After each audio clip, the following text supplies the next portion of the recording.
rejection. Let's talk about the feeling of being rejected. Most people would do anything to avoid the feeling of being rejected. As a matter of fact, some people choose careers in order to minimize the chances of being rejected on a daily basis, like a lot of salespeople have to face. Now, if you are in sales, if you are in leadership, if you want to be successful in pretty much any endeavor, you have to become comfortable and embrace rejection. Now, I know it's painful. I know most people don't like it. And I know you heard this message before, but you have to understand that in order to be successful, in my perspective, you don't want to avoid situations where you can be rejected. Instead, you want to look for opportunities that you can potentially be rejected. Now, obviously, we want to minimize the chances of being rejected, not by hiding, but by becoming even more effective with communication, sales, and influence. That's the big idea. But most people minimize the chance of being rejected by hiding, by not communicating, by not selling. They set up their lives in a way that, oh, I never feel rejected. Well, because they never ask, they never present, they never argue, they never nudge. The point being is that when I say you have to walk towards, walk for opportunities that you know. Sometimes you're going to win, sometimes you're going to lose, you're going to feel rejected. They're going to reject you. That's how you build up the muscle. Look, I'm going to share 3 ideas here. But before, let me explain this. Thousands and thousands and thousands of years, according to neuroscience, according to behavioral science, we live in tribes, then eventually, if you're a guy or a girl, I'm assuming it's a guy, right? You did something bad, they kick you out of the tribe. Now you're being rejected by the tribe. What happens? Well, now you have to find food, shelter, you have to fight animals, you don't have social connection.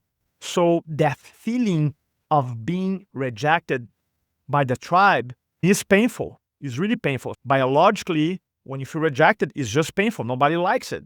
Fast forward to now, you're in a business of inducing change. If you think about it, if you're a doctor, if you sell technology, if you're a scientist, if you're a leader, your job is to move people from point A to point B, to influence change. They're here, right? By talking to you, by listening to you, by adopting your services or products, you want to move them to point B. So when you create that change on their lives, guess what?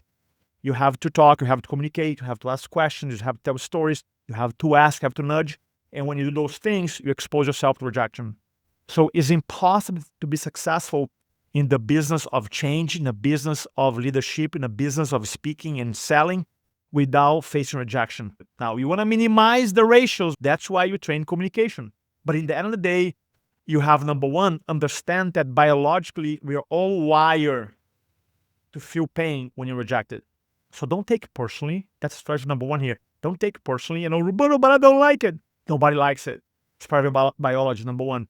Number two, there are things that you can do to minimize the feeling. Now, one of the things that I do is I always try to master the meaning. When I present and I speak and they say no and I'm being rejected, I keep asking these questions. What does that mean?